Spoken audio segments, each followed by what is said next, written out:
네, 오늘 말씀은 성도가 입을 다물 수 없는 이유라는 제목을 가지고 여러분들과 말씀을 나누고자 합니다. 네, 오늘은 예수님의 오심을 다시금 기억하는 또 대림절이 시작되었습니다. 그리스도인들은 이 시기를 통해서 한 해를 또 정리하고 다가오는 새날을 희망하게 되죠. 이 땅의 주인으로 오신 우리 예수님을 바라보며 희망과 진리의 근원이신 그분을 붙잡는 저와 여러분들 되시기를 주의 이름으로 또 축복하고 또 기도드립니다. 여러분들은 살면서 이런 생각을 해보신 적 있으십니까? 그것은 뭐냐? 한자가 우리나라의 공문서로 사용된 것이 거의 1600년이나 되었다고 합니다. 어떤 학자들은 고조선 시대부터 들어왔으니까 2200년이 되었다 그렇게 얘기하시는 분들도 있던데, 아무튼 공문서에 이제 기록된 것은 4세기 삼국 시대에서 그 역사와 행정 문서를 이제 편찬하는데 이 한자가 이제 사용되었다라고 합니다. 그래서 이렇게 오랜 시간 한자가 우리나라 문자로 사용되었는데 어떻게 이 말로 하는 이 한국어가 사라지지 않았는지 여러분들 질문해 보신 적 있으십니까? 세종대왕이 훈민정음을 1400년대에 이렇게 집필하셨다고 하셨죠. 근데 이 훈민정음도 솔직히 이제 발명하고 나 이후에 그 한자의 영역권이 너무 세서 제대로 사용을 못했다고 합니다. 그래서 본격적으로 사용된 것은 일제 식민지 이후에 이제 문해부흥 운동이나 이런 것들을 통해서 이제 한글이 이제 본격적으로 도입되었다 얘기를 하는데, 어째서 우리나라의 이 한국어는 사라지지 않았는지 여러분들 궁금증을 가져보신 적은 없으십니까? 저는 이게 되게 궁금했거든요.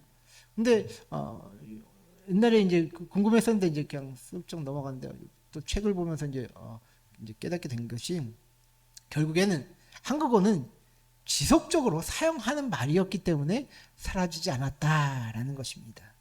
한자는 어떻게 보면 이제 지식계층의 사람들이 썼던 언어고 그 민중의 언어는 어떻게 보면 이 한국어였기 때문에 우리가 쓰는 이 말이 없어지지 않을 수 있었다라는 것이죠. 그렇습니다, 여러분들. 말로 우리가 사용되지 않고 또 말로 전해지지 않는다면 그 말은 죽은 말이 될 것이고 또 사라지게 될 것입니다. 이처럼 우리의 신앙도 고백하지 않으면 사라지게 될 것입니다. 그리스도인들은 말하는 자들이다라고 하죠. 그래서 하나님은 우리를 통해서 지속적으로 말씀을 나누시고 또 우리를 통해 말씀을 전하시는 자들이 되기를 원하신다라는 것이 제가 드리고 싶은 말입니다. 자, 오늘 본문을 보시면요, 이사야 선지자를 향한 하나님의 묘사가 눈에 띕니다. 그것은 외치는 자요, 말하는 자요, 아름다운 소식을 전하는 자요 라는 이런 묘사를 하고 있죠. 이사야 40장이 좀 독특한 게 뭐냐면, 진보적인 신학자들은 이제 이사야서 이 40장부터 제2 이사야라고 부르기도 합니다. 그러니까 왜냐하면 이제 39장까지는 굉장히 어떤 심판과 어떤 이제 하나님의 처벌에 관한 이제 강력한 그런 어떤 책망의 언어가 이제 담겨져 있다면, 이 40장부터는 완전 문체가 바뀌어지고 또 역사적인 어떤 이제 그 시점도 이제 바벨론 강제 이주기에 이제 쓰였을 것이다라고 이제 보기 때문에 이 제2 이사야의 아마 어떤 이제 등장이 이제 이사야의 이름을 빌려서 이제 이 책을 썼을 것이다라고 하는 진보적인 학자들이 있습니다. 아무튼 그건 우리에게 중요한 것은 아니겠지만, 하나님께서 이 이사야 40장부터 우리에게 말씀해 주시고 싶은 것은 이제는 회복과 위로에 관한 그 말씀을 전해 주신다라는 것이죠.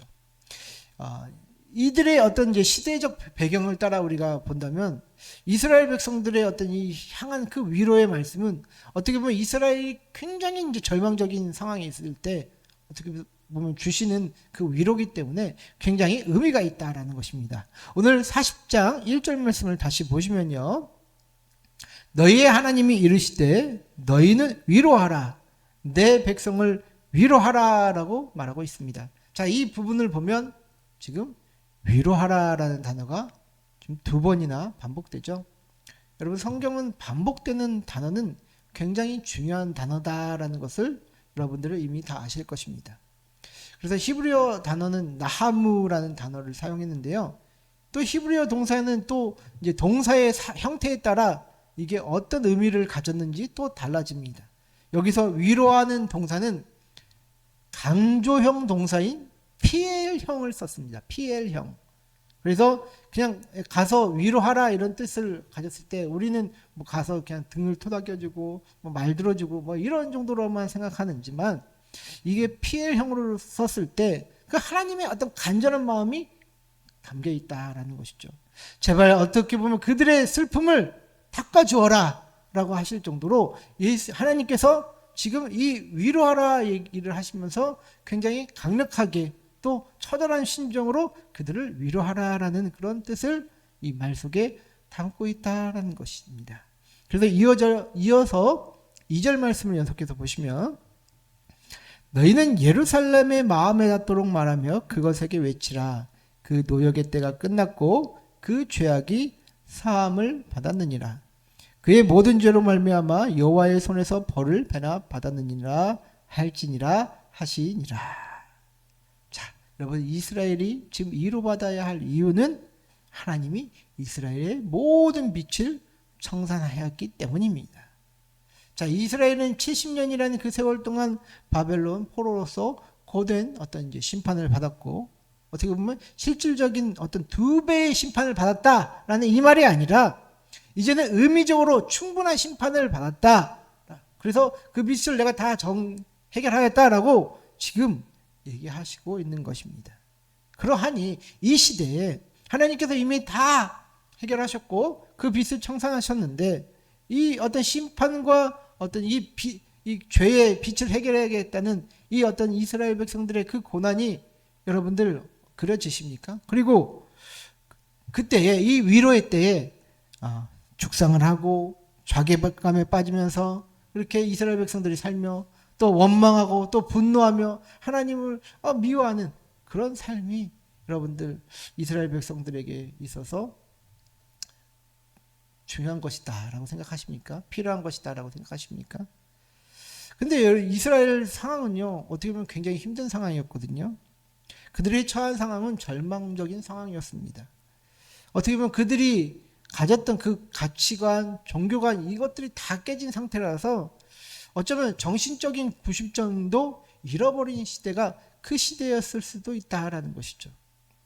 그래서 그러한 사람들은요, 먹고 사는 것이 두려운 것이 아니라 자신들이 믿고 있었던 그 가치관들이 다 파괴되어지고 그렇게 70년이라는 시간을 살았기 때문에 그들은 먹고 사는 것이 두려운 것이 아니라 소망 없는 것이 두려운 것이다 라는 것이죠.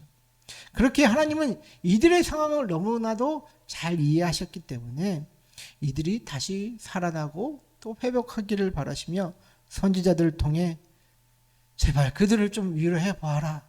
그들이 다시 살아날 수 있도록 위로하여라 라고 하면서 지금 격려하고 있다라는 것이죠. 이스라엘의 어떤 그런 심정은 굉장히 어떻게 보면 골이 깊었을 것입니다. 그래서 하나님은 그들을 위해서 엄청난 이제 마음을 쓰고 계신다라는 것을 오늘 이 본문을 통해서 우리는 느낄 수 있다라는 것이죠. 여러분들 혹시 그 셜록 홈즈가 쓴 베스커빌의 가문의 개라는 소설을 들어보셨습니까? 저는 잘 몰랐는데 여기에서 이제 스토리를 이제 보면 옛 조상 이제 휴고 바스커빌이라는 사람이 나온다고 합니다. 근데 이 사람이 이 조상 이제 휴고라는 사람이 한 여자를 강제 추행하려고 했습니다. 그러나 이 여자가 그 손에서 이제 도망가자 이 여인을 쫓다가 휴고가 어떤 불을 뿜는 거대한 사냥개를 만나서 이제 죽었다라는 전설이 그 바스커빌 가문에 이어져 내려옵니다. 그래서 이후 이제 바스커빌 가문에서 이제 남자들이 이상한 사고를 당하거나 아니면 의문의 죽음을 당하면 이 저주가 우리에게 이어져 내려오고 있다라고 하면서 믿었다라는 것이죠.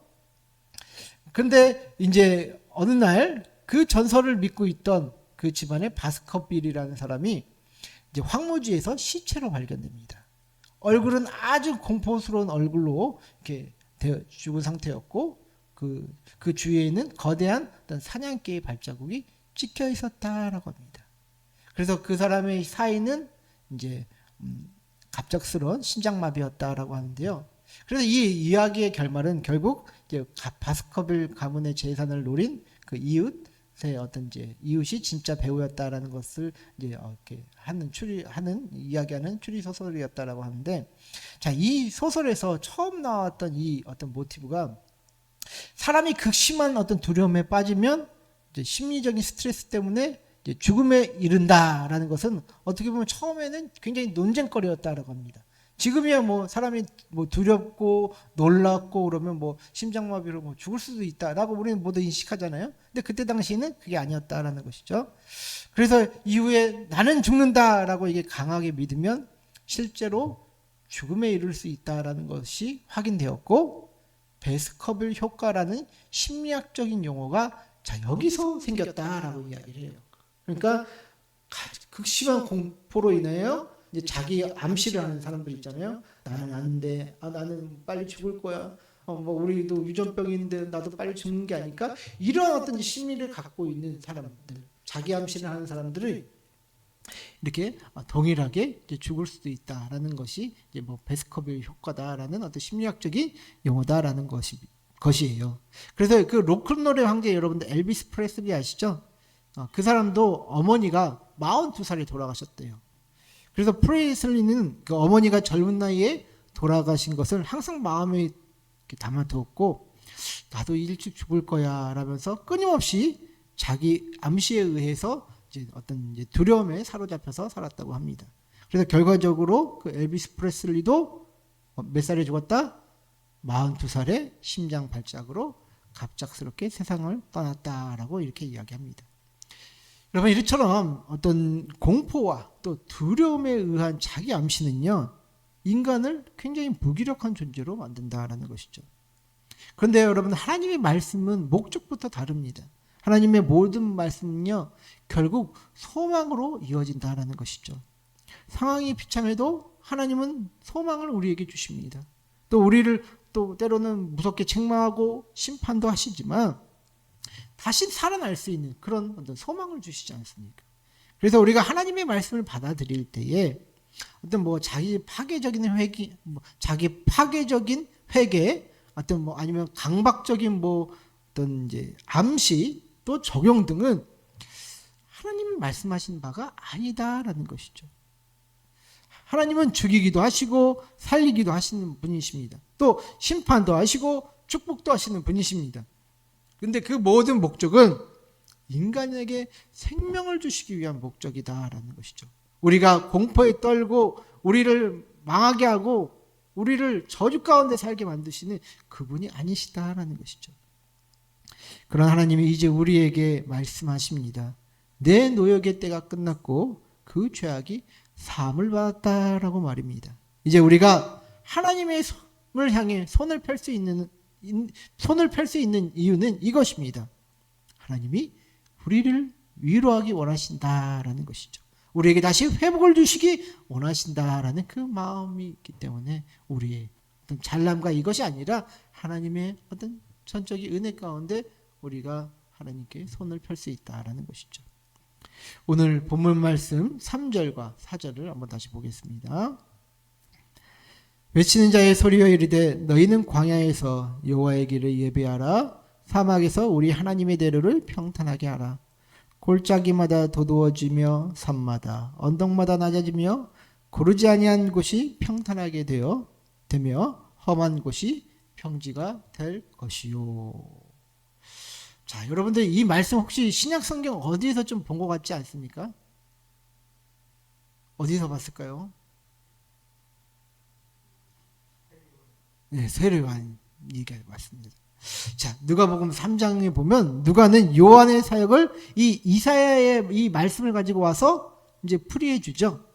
특히 여기서 4절 말씀을 보시면요, 이제 동사가 4개가 동사가 나오는데 이제 뭐 도두어지며 낮아지며 이제 평탄하게 되며 평지가 될 것이요. 자, 이게 다 이제 동사입니다. 근데 이러한 동사들이 모두 수동태로 썼어요. 그러니까 누군가 의해서 딱 깎여진다 이거죠. 골짜기, 산, 험지 이 모든 것들은 어떻게 보면 장애물을 뜻합니다. 그래서 이러한 장애물들이 하나님의 신적인 역사로 말미암아 모두 사라지고 평탄화될 것이다 라고 지금 이사야의 예언을 통해서 지금 하고 있는 것이죠. 자, 여러분들 이러한 장애물들이 사라지면 좋은 것이 무엇입니까? 이러한 장애물들이 사라지면 뭐 아파트가 세울 수 있어서 뭐 좋아집니까? 평탄화가? 그거 아니겠죠? 오늘 본문에서 이러한 장애물이 사라진다는 것은 하나님의 말씀이 잘 전달될 것이다 라는 그런 의미를 담고 있습니다. 여러분, 인간의 마음은요, 자기 마음과 자기 자아로 가득 차 있습니다. 그래서 오늘 본문이 쓰여질 당시에는 하나님은 어떻게 보면 바벨론 우상보다 약했기 때문에 우리가 망하게 된 것이고, 또 자신들이 이렇게 노역과 또 고생을 하는데도 이제는 돌봐줄 이가 없구나라는 어떤 패배감과 상실감이 그들의 마음 가운데 가득했을 것입니다. 그러나 하나님은 그러한 이스라엘 백성들에게 위로를 선포하시고 다시 회복의 길을 여시겠다라는 것입니다. 그것이 하나님이 직접적으로 개입하셔서 역사하시겠다는 의지가 이 말씀을 통해서 보여진다라는 것이죠. 여러분들, 세례 요한이 사역이 어땠습니까? 세례 요한은 사람들의 마음을 하나님 앞에서 회개하도록 촉구하였고, 또 그것이 메시아 예수가 오시는 그 길을 만드는 일이다라고 얘기하고 있지 않습니까? 그렇다면 오늘 우리에게도 요구하시는 그 왕의 대례를 준비하고 우리에게 오신 아기 예수를 맞이하게 하려면 우리는 어떻게 해야 될까요? 그것은 우리의 마음의 우상과 또 고집을 깨뜨리고 다시금 하나님의 은혜를 구하는 그 심령으로 바뀌어야 되는 것 아니겠습니까? 그것이 오늘날 우리 안에 세워진 이 장애물들, 이 골짜기 같은 이 마음들, 이것이 평탄화되는 것 아니겠습니까? 그래서 성도는요, 소망과 함께 회개를 외쳐야 하는 것은 당연합니다. 회개 없이는 하나님의 회복을 보지 못한다라는 것이죠. 여러분들도 잘 아시다시피 교회사에서도요, 심판과 고난 이후에 회개를 통해서 다시금 회복하는 역사를 우리는 보게 됩니다. 먼저 이제 세 가지만 소개해 드리려고 하는데, 먼저 18세기의 영국의 상황이었습니다. 18세기의 영국은요, 산업혁명의 그늘 아래 사회는 부패하였고 교회는요, 이성주의에 빠져 있었어요. 그야말로 영적 빙하기였다라고 할 만큼 너무나도 그때 교회의 상황이 안 좋았습니다. 그리고 기독교가 죽었다는 조롱까지 들었을 정도로 이 18세기의 영국의 상황은 암담했다라고 합니다. 그러나 존 웨슬리와 조지 휘필드가 거듭남과 회개를 외치기 시작하였을 때 영국 사회는 변화되기 시작했어요. 성도들의 어떤 그 심령이 변화되고 교회에 다시 성령의 역사가 일어나기 시작했다라고 하는 것이죠. 그리고 사회적으로 이러한 회개 운동은요, 영국의 그 노예제도와 같은 거대한 사회 변혁을 일으켰거든요. 미국에서 먼저 일어났던 게 아니라 영국에서 윌버포스를 통해서 이 노예제도가 그렇게 개혁이 일어났다라는 것입니다. 그 다음에는 2차 세계대전 후의 일입니다. 그때 당시 독일은요, 이 나치의 선동에 침묵했고 또 교회도 함께 동조하지 않았습니까? 전 세계가 그런 이제 독일 교회를 보면서 손가락질했던 것이 그때 당시의 어떤 이제 모습이었다라고 해요. 근데 이제 1945년에 슈투트가르트에서 그 한 교회에서 이제 자기의 회개문을 이제 낭독했다라고 합니다. 그게 어떤 내용이냐? 우리는 더 용감하게 고백하지 못했고 또 더 뜨겁게 사랑하지 못했습니다라고 이렇게 공식적으로 이제 회개 어떤 기도를 이제 독일 교회에서 시작했다라고 해요. 그래서 이러한 자기 부정과 회개를 통해서 세계 교회는 다시 그들을 이제 형제로 이제 받아들였고, 지금 신학하면요, 솔직히 이제 정통 신학을 하려면 미국보다는 우리 보통 독일 신학을 많이 얘기를 하거든요. 독일 신학이 좀 더 깊고 또 더 논리적이고 이런 게 있기 때문에 신학하면 독일 얘기를 합니다. 그만큼 이 독일의 어떤 그런 모습도 회개를 통해서 변화되었다라고 얘기할 수 있다는 것이죠. 마지막으로 여러분들도 너무나도 잘 아시는 이 1907년의 대부흥 운동입니다. 1907년 우리나라의 상황이 어땠습니까? 나라가 일사조약으로 나라는 빼앗기고 백성들의 마음은 분노와 패배감뿐이었다라고 해요. 그리고 선교사들마저도 이 대한민국 이 인간들 도저히 갱생이 불가능한 천박한 백성들이라고 여길 정도로 굉장히 암울했던 순간이 그때의 시기였다라는 것이죠. 그러나 그 처참한 시대에 선교사를 통해서 회개의 영을 보여주시고 또 기울선지 목사님의 그 회개를 통해서 성도들도 함께 그 회개의 영을 받아서 정말 대한민국의 어떤 영적인 대각성은 이때 시작했다고 모두가 동의할 정도로 이 회개의 영을 통해서 그 교회가 세워졌다라는 것을 우리는 역사적으로 교회사를 통해서를 봐도 알 수 있다라는 것이죠.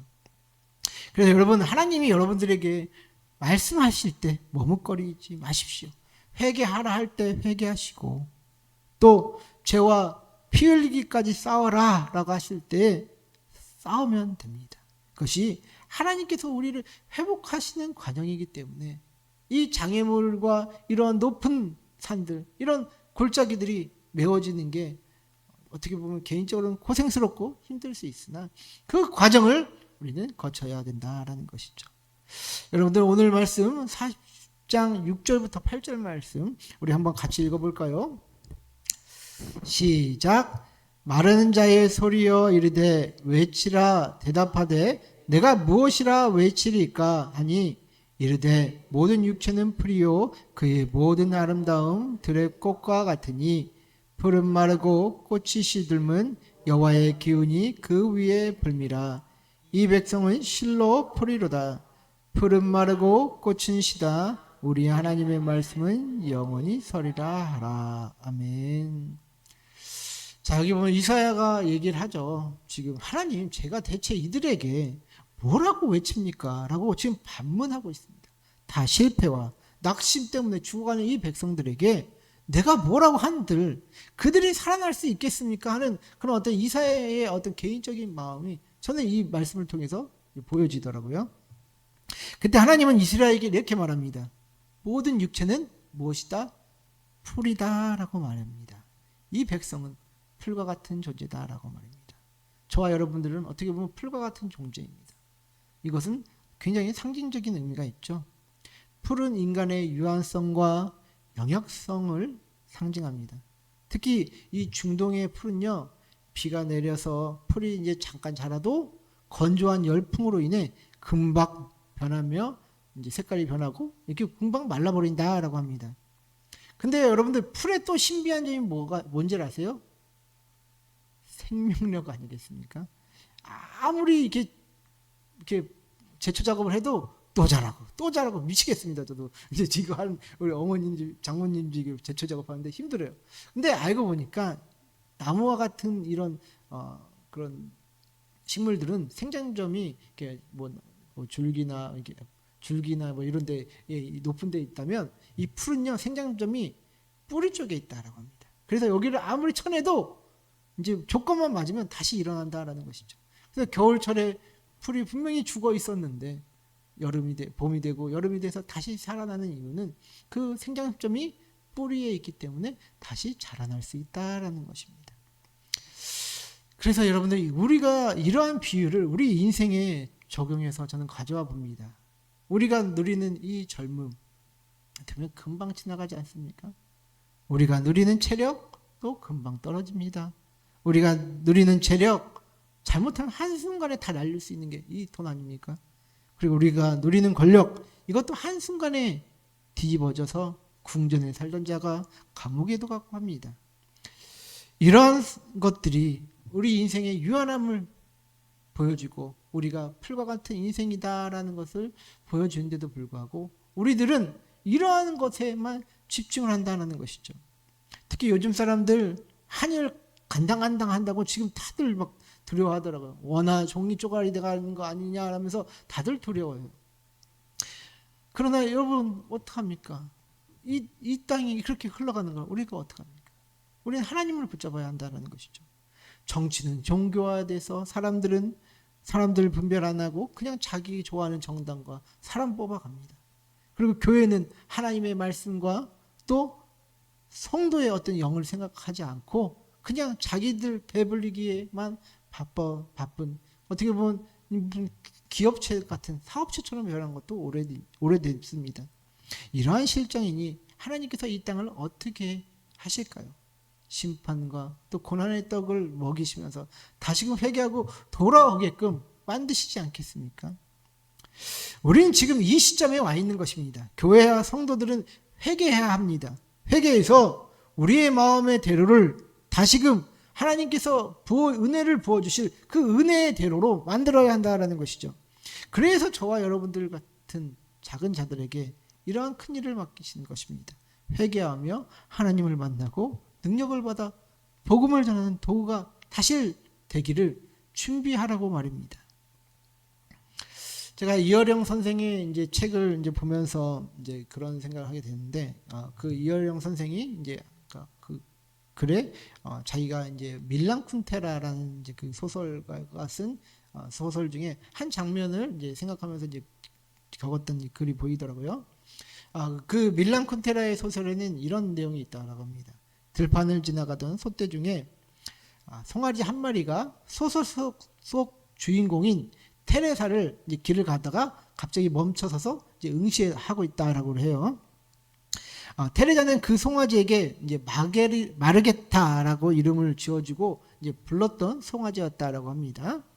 그래서 그 송아지가 자신을 알아보고 이제 쳐다보고 있을 때 그 테레사라는 그 주인공은 다른 모든 송아지에게도 이름을 불러줄 걸 하면서 이제 후회하는 내용을 이제 이렇게 떠올리게 되었다라고 해요. 그래서 이제 세상은 변해서 넓은 초원에서 풀을 뜯던 살던 송아지는 이제는 좁은 축사에서 갇혀 지내게 됩니다. 그래서 소들은 더 이상 이름 같은 것들이 필요 없게 되었다. 소들은 데카르트가 말한 움직이는 기계처럼 되어서 길러지고 먹혀지는 존재가 되었다라고 이렇게 이야기를 하는 것입니다. 근데 여러분들 이 말을 생각할 때 저는 이제 예수님이 생각이 나더라고요. 예수님이 우리를 어떻게 보면 선한 목자가 되어 인도하시겠다라고 얘기를 하시잖아요. 그리고 그 강인했던 팔로 그 대적들을 무너뜨리고 악한 자를 심판하는 그 팔로 지금 우리를 끌어안으시겠다. 우리를 젖먹이 엄마처럼 너희들을 보호하겠다라고 지금 오늘 말씀에서 우리에게 얘기하고 있습니다. 저는 이 말씀과 그 아까 얘기했던 소설을 생각하며 그 성경 시대의 목자들은요, 양 하나하나에 이름을 불러주면서 이제 인도했다라고 합니다. 그래서 이것은 이제 기계처럼 양을 한 무리로 보고 막 다룬 것이 아니라 그냥 먹기 위해서 그냥 막 다루고 이게 한 것이 아니라 한 마리 한 마리 이름을 불러가지면서 이제 인도하였고 그들을 사랑으로 이끌었던 그런 목자 이미지가 저는 이제 떠오르더라고요. 그래서 100마리 중에 한 마리를 잃어버렸을 때 99마리를 내버려두고 그 한 마리를 찾기 위해서 우리 소니 양아 이렇게 막 찾으면서 그 움직이려 했던 그 예수님의 그 모습이 저는 떠오르더라고요. 여러분들 하나님께서 그만큼 우리를 한 사람 한 사람 기억하시면서 아끼십니다. 그냥 교회 무리로 이렇게 막 몰아놓고 그냥 교회가 대충 이게 가게끔 하시는 분이 아니라 그 교회 안에서도 한 사람 한 사람 우리를 인도하시고 이끄신다라는 것이죠. 그게 관계의 어떤 이제 역사고 또 생명을 사랑하는 자의 어떤 모습 아니겠습니까? 하나님은 우리를 기계처럼 여기시는 분이 아니시다라는 것이죠. 그래서 오늘 말씀 이사야 40장 10절과 11절 말씀 보시면 보라 주 여호와께서 장차 강한 자로 임하실 것이요 친히 그의 팔로 다스리실 것이라. 보라 상급이 그에게 있고 보응이 그의 앞에 있으며 그는 목자같이 양떼를 먹이시며 어린 양을 그 팔로 모아 품에 안으시며 젖 먹이는 암컷들을 온순히 인도하시리로다. 요한복음 10장 14절과 15절 보시면 나는 선한 목자라 나는 내 양을 알고 양도 나를 아는 것이 아버지께서 나를 아시고 내가 아버지를 아는 것 같으니 나는 양을 위하여 목숨을 버리노라. 사랑하는 성도 여러분들, 여러분들에게 예수님은 어떤 분이십니까?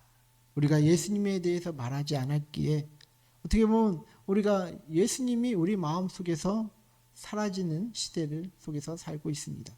예수님이 해주시는 것만 얘기하고 예수님이 어떠신 분인지 우리는 알지 못하는 시대가 되었다는 것이죠. 지식과 종교적인 습관은 남았습니다. 그 어느 때보다도 똑똑하고 자료가 많은 시대를 살고 있습니다. 그러나 성경을 통해서 우리에게 알려주시고자 했던 예수님은 우리 마음속에서 사라지지 않았는지 다시금 돌아보는 이 시간이 되었으면 좋겠습니다. 예수님의 오심을 우리가 기억하고 환영하는 이 시기에 성령으로 함께 하시는 그분을 부르며 다시금 경험케 되시는 저와 여러분들 되시기를 주의 이름으로 축원드립니다.